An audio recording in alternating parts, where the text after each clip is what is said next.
one running in front of me on. Because she's insane.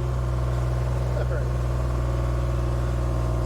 Okay, so we found where we drove down a couple days ago. It's not real, I don't know if that you can even see that, but there's some tire tracks here, and that's enough to put up our fencing without too much interference. And it also goes right past Nikki's catalpa tree down there. Hi. Which we want to protect. They basically girdled it. Last time we were here, we had some metal fencing around, and the goats pushed it in and nibbled all the bark off, and miraculously it survived.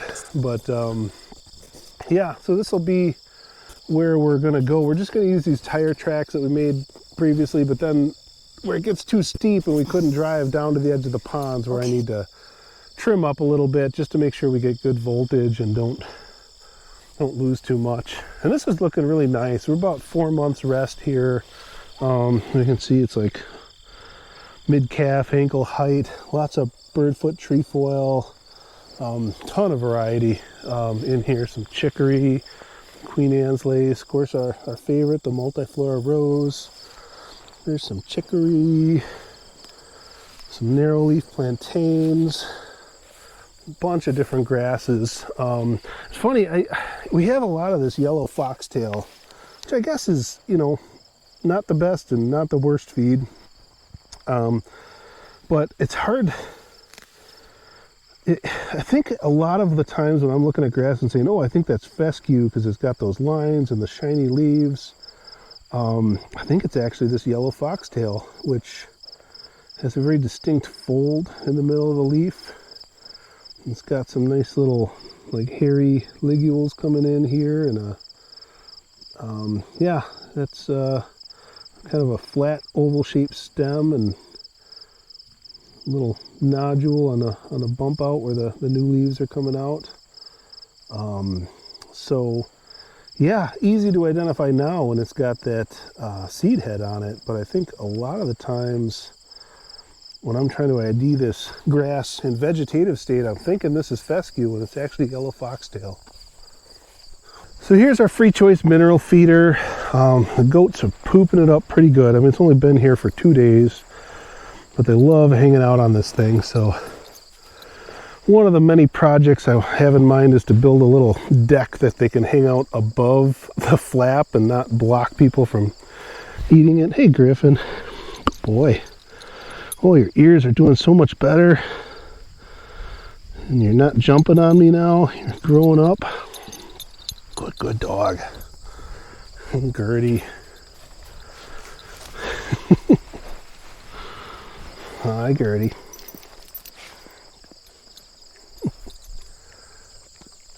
Good dogs.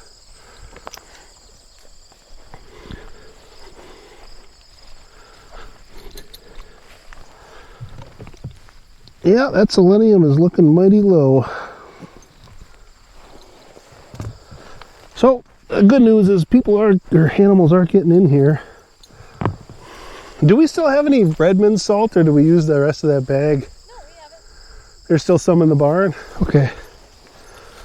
With the weather and the humidity, it's pumping up real bad. Break it every day.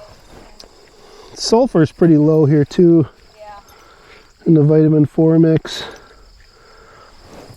Vitamin 4? V4, the 4-way vitamin mix.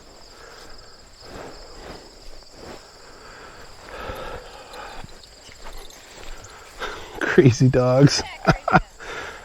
They're practicing their coyote hunting skills.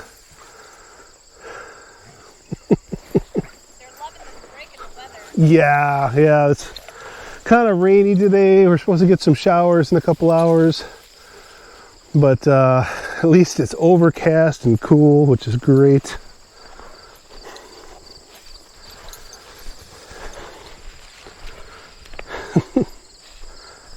Yeah, well, there's still plenty of grass with tips on it. There's still some ragweed and things that I know they like to eat typically. Of course, what they like to eat can change with the seasons and change day to day. Some sheep look content. Yeah, it's getting pretty poopy here. but it is a very large paddock. 2 days on this very large paddock, but yeah, I mean, everything's getting beat down. They've certainly picked through and gotten their favorites.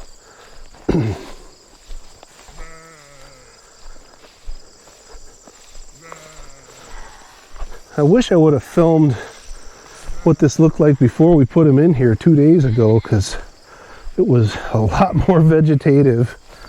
You can see how they stripped all these roses and prickly ash, honeysuckle.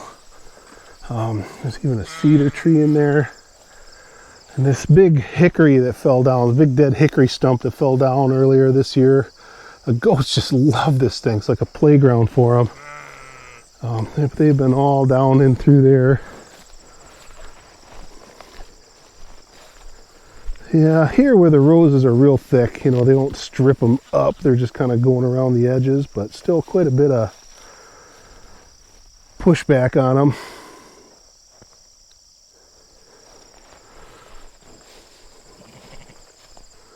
And there's sheep hiding in there. They like the cover. They like the shade. I'm not sure what this purple stuff is. It's just kind of appeared. I need to get some pics of that and ID it. Really pretty, but I don't remember seeing it here before. Some blooming ragweed down here. A whole lot down in that draw.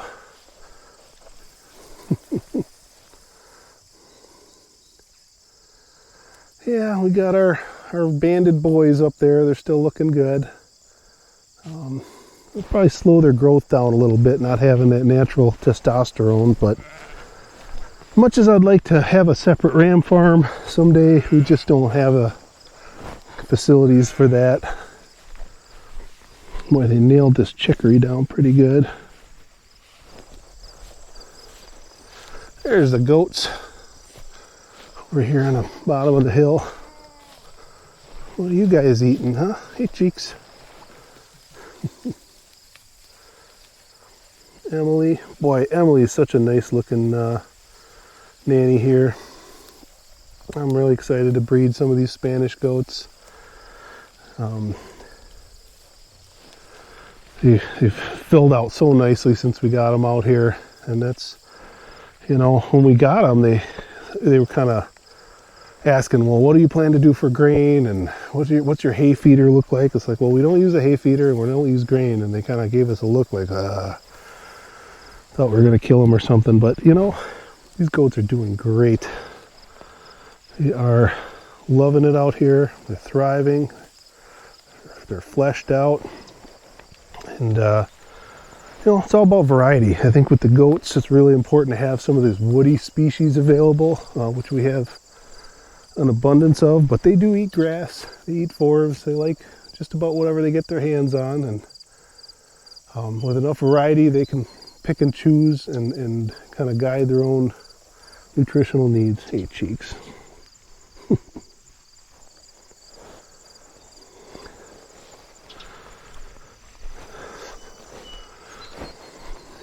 Get across the wire here.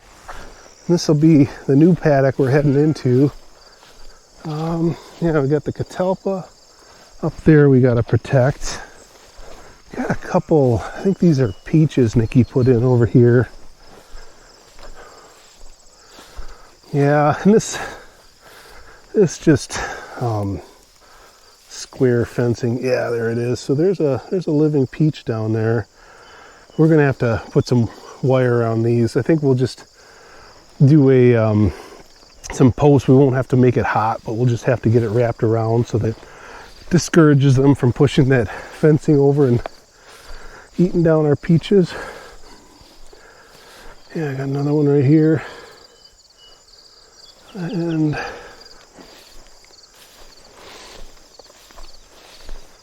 looks like one more, and yeah, we're doing really good, but you can see this fencing, 2 posts and some flimsy wire is just not adequate. So I actually want to pull all this out. It's nice for identifying where they are, but I've hit this stuff with the brush mower and it is not fun to pull that wire off the blade.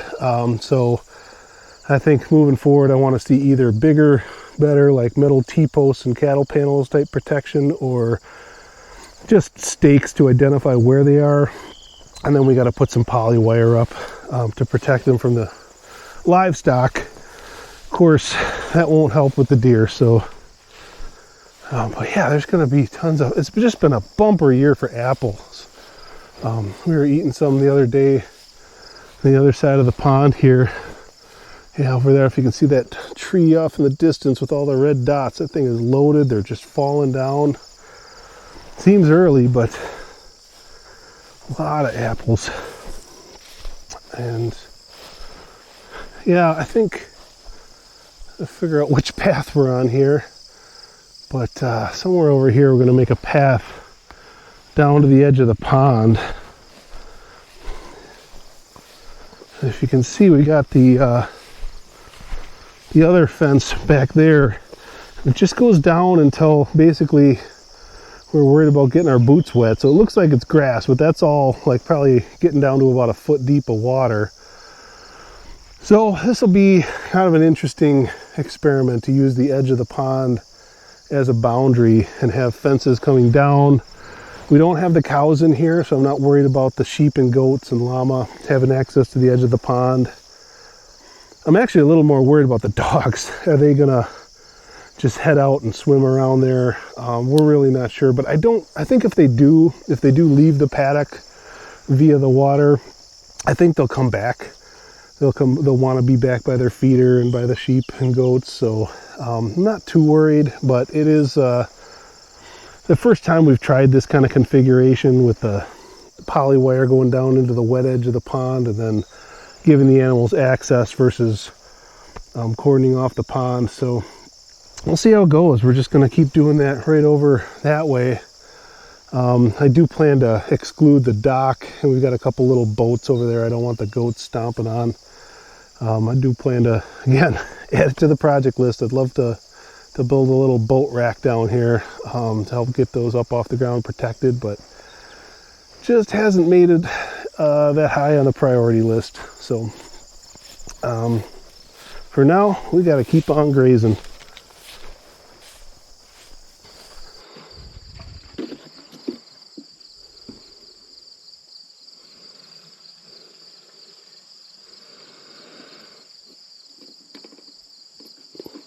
Should be enough to finish what we're trying to do here.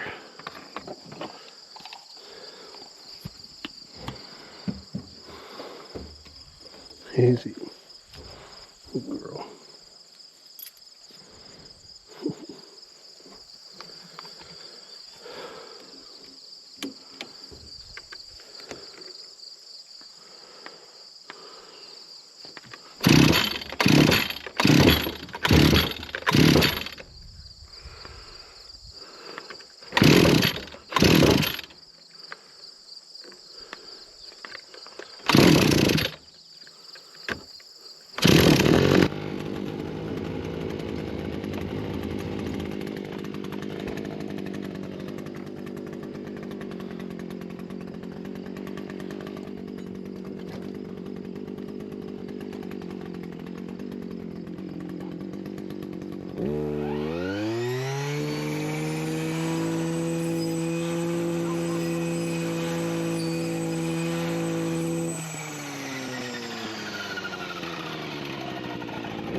While I was cutting just now, Nikki came behind me and set up posts, so that's looking good. Just got needed a few more to make it down to the edge of the pond, and I want to see how she's doing on her tree protection down there.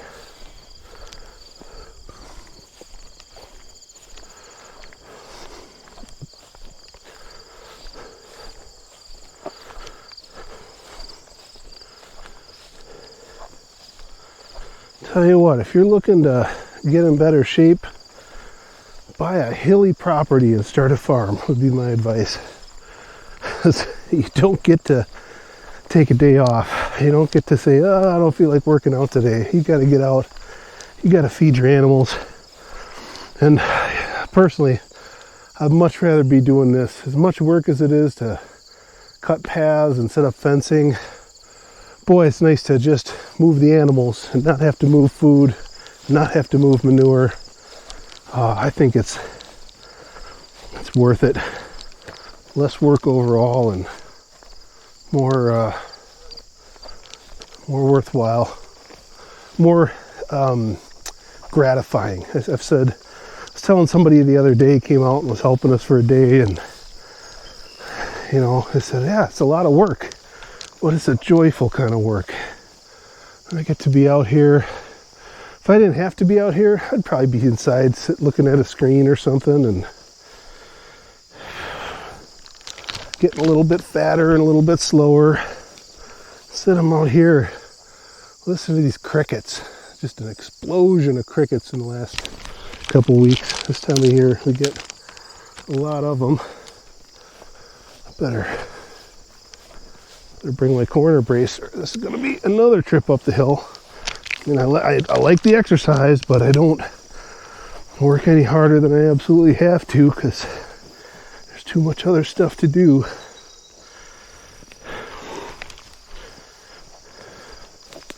Usually we'll space these about somewhere between 25-30 feet apart, but it's like this and a lot of dips in the ground or changes in elevation. It's a good idea to tighten your post spacing up a bit. Make sure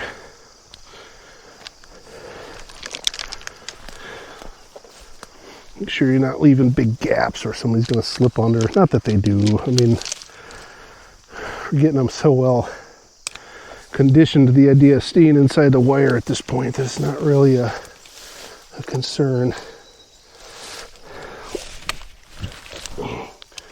There we go. See, sheep and goats don't like to get their feet wet, so we're thinking, even though we're not like very far out in the water, it should be enough to keep them contained.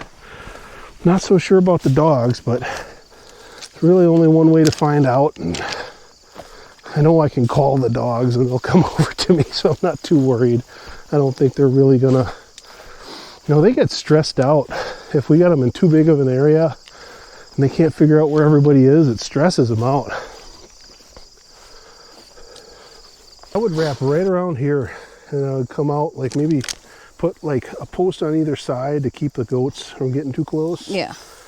And then we can crisscross so that each, they can get close to the middle, but they stay far away. Yeah. So that's all I'd do. And then I'd take that mini reel and just give it like two wires. I mean, they're pretty well trained at this point. Yeah. Not too bad. I know. Did you get the catalpa already? No, I came down here, realized I needed 4 more posts for down there, and then I came around here and started crunching these. So there's 5 trees in all in this line. All right, so you need like it's 40. 7 more posts for this. Yeah. And that mini reel, and then the catalpa. I would just get like 4 posts in that little extra piece of line we got. So 11. Yeah. Bring like 12 posts down. Yeah. That's all you like to carry anyway. Yeah. Well, that's all I can. Right. Yeah. It's not like I like to. It's like, that's the max. I know. These apples any good? I can't believe how abundant our apples. These are tiny. Well, they're tiny because we need to thin the branches out. Like there's too many branches, so if we had 12 to 15 main leaders, it'd send the energy, because look, they're normal. They get bigger, they just can't. We've discovered that a lot of these apples are pretty sweet. They're not like crab apples. They're actually like good eating apples, but we got to clean them up so they grow better. So yeah, it's a pretty tasty apple, huh? Mm-hmm. Yeah. It's nice to be able to come out here, just take a little break, eat some apples, you know. Love it. I want the goats to get up there and eat all those water sprouts. Oh yeah. They do it in California. They'll have their goats climb up their olive trees and eat the sprouts off so they don't have to like prune them. Huh. So they actually have them low enough so that the goats can climb up and eat the water sprouts off. And I was like, I'm going to train my guys to do that. Yeah, that's pretty gnarly. Wow. Yeah, I know it's cool having all these old apple trees out here, even if they're very unkept for the most part.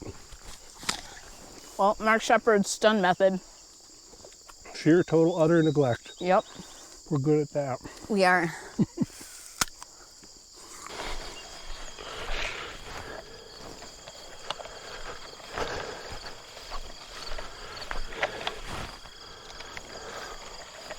So, just got to get this line up.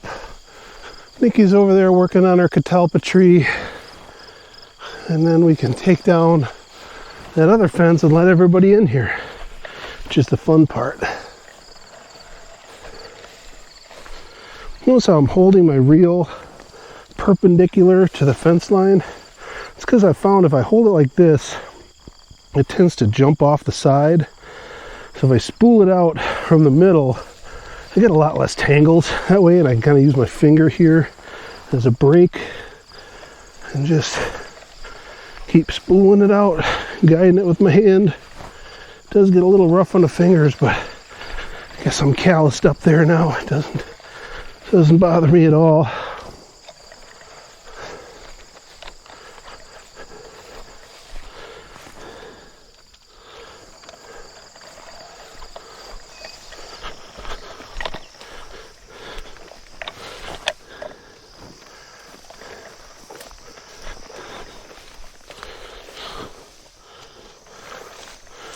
Not want to be messing with this stuff while it's hot on the edge of the water here. Wetness definitely, come on, wait, that's awkward.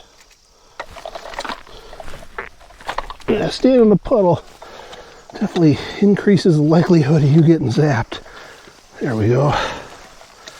So that's it. Let's hope that's enough to keep them in. I think it will be. Now that we got them trained well enough. I just got to get back up this hill one more time. We're still running 2 wires.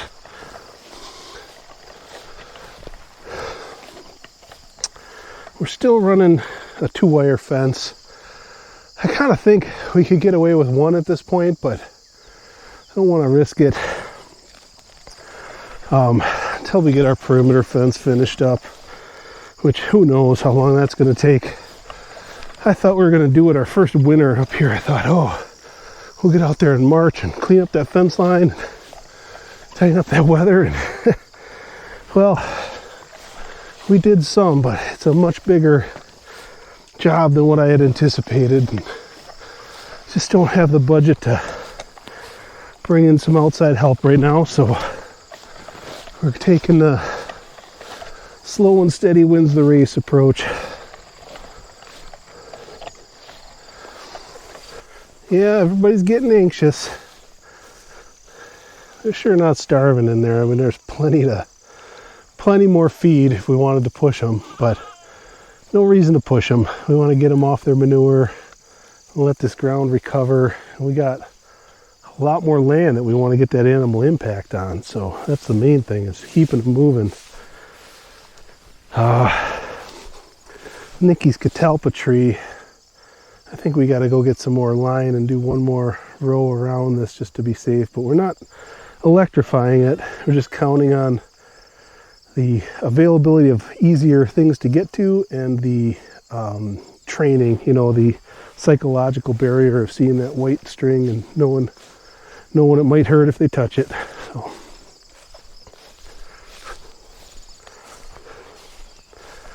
So they're going to have access to this whole big draw down there. We'll get some close-up shots, so hopefully we can get a sense of what that's going to look like. Nick's down here finishing up the peaches.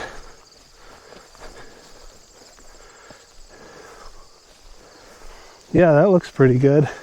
Yeah. They're not going to mess with that. But this is just, again, it's not electrified. It just goes right around there, just as a psychological barrier. Keep them from eating our trees.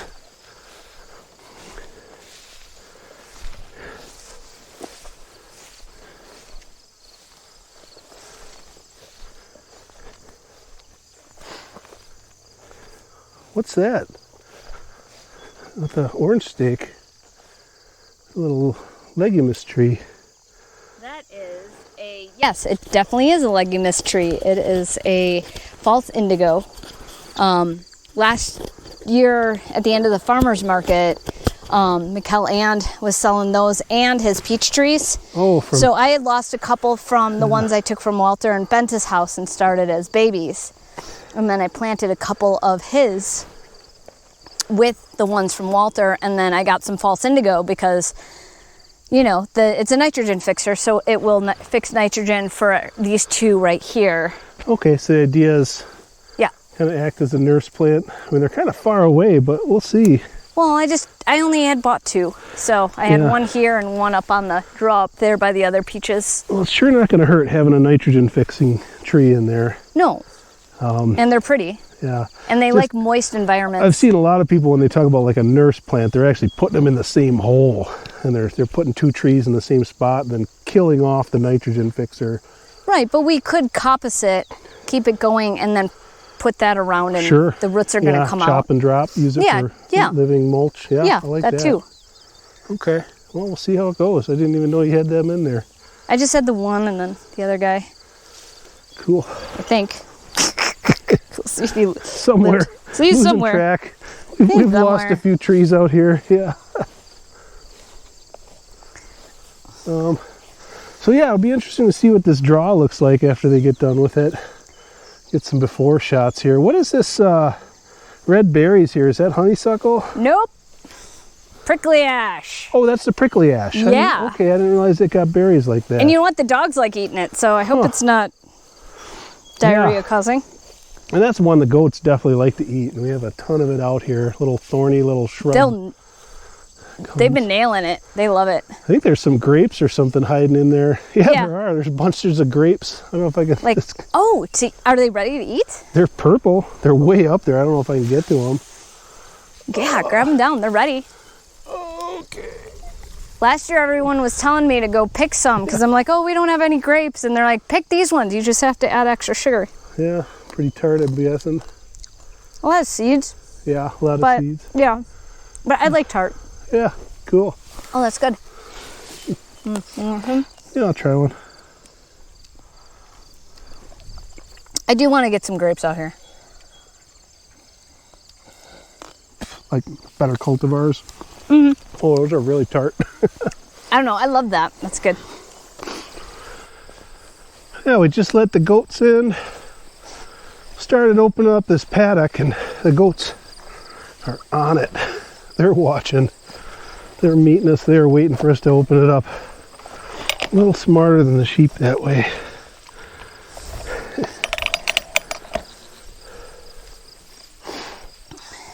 No, Hey, the Delta. sheep are smart. They're waiting till I go over there, and then they have to walk 2 feet. Waiting for you to come to them. Yeah. They're lazy. Hey, Lilac.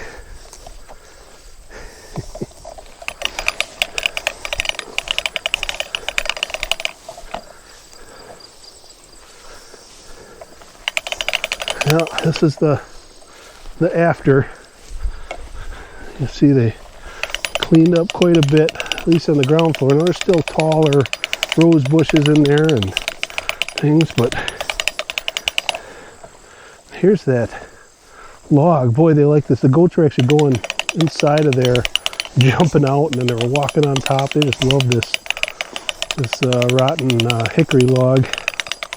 Good plaything. Oh, there's some more prickly ash. And yeah, they're not hitting the bark too hard. That's more of a winter time thing, but it depends on the species. I mean, sometimes I see them stripping bark other times of year. But I've heard that. Hey, hon, I'm hooked up. Ah, that's me. I was dragging your line. All right.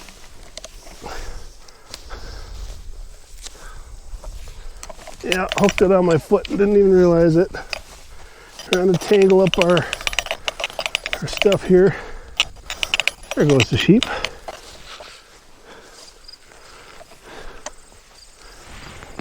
Yeah, it's nicer when you can wind it all up at once. You don't risk tangles as much.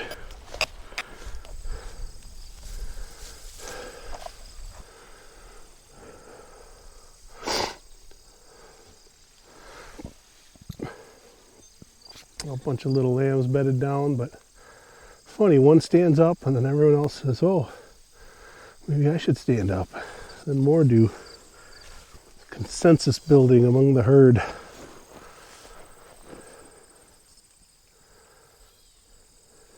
I like this. I like seeing them not even stepping over a line on the ground. That's the level of training we want to have.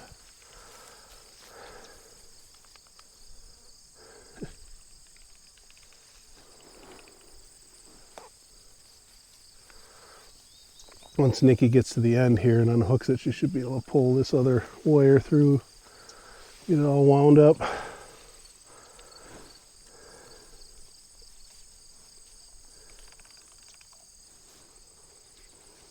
Well, this is Cuddles. That's who it is. Hey, Cuddles. No pets. Yeah, Cuddles and her twins, and I think that's Honora, the brown one. The orphaned brown one.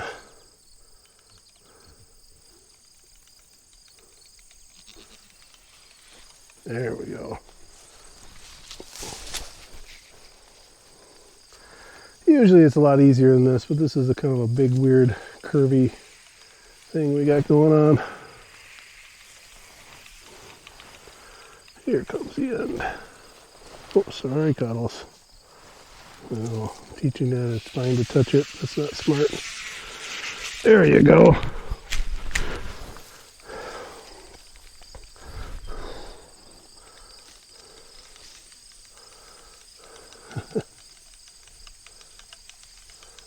Well, they saw her get across, so now they're going to go for it.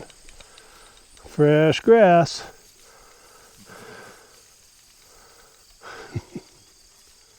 Griffin, you been rolling in the goat poop? Gross, dude.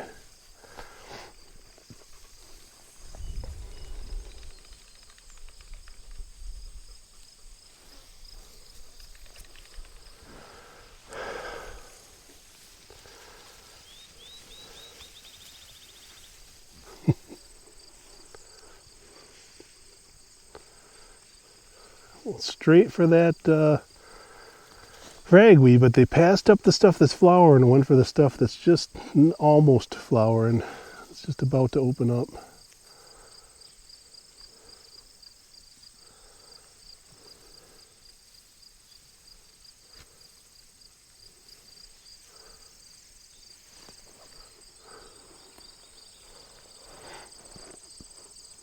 Yeah, this is a pretty big paddock compared to what we normally do, but this time of year and this time of terrain, or this type of terrain, I think it's just kind of helping manage our labor load. You know, it'd be nice to keep it tighter, but that's more trails to cut, more fencing to put up and down, and we just don't have the labor resource to keep up with that method. So, you know, this is probably about what we'll be doing every day when our flock's the size we're looking for. And it'll be, you know, impacted a lot heavier, but it's working pretty good for now. At least we get the animal impact. We're not letting it get out of control. We're keeping these roses in check. All right, I better start picking up some posts. There's Sonata. She must have been hiding over by that apple tree. Yeah. So, yeah, we just gotta check water, check the dog food, and that's it for our chores. I mean, it takes a little bit. It's a little bit bigger than our normal daily setup, but it's really not too bad. It's good exercise. It's joyful kind of work, and we are enjoying it. Even when we're out of breath. Hey, Gertie. All right, well, thanks for watching. And it was a good day.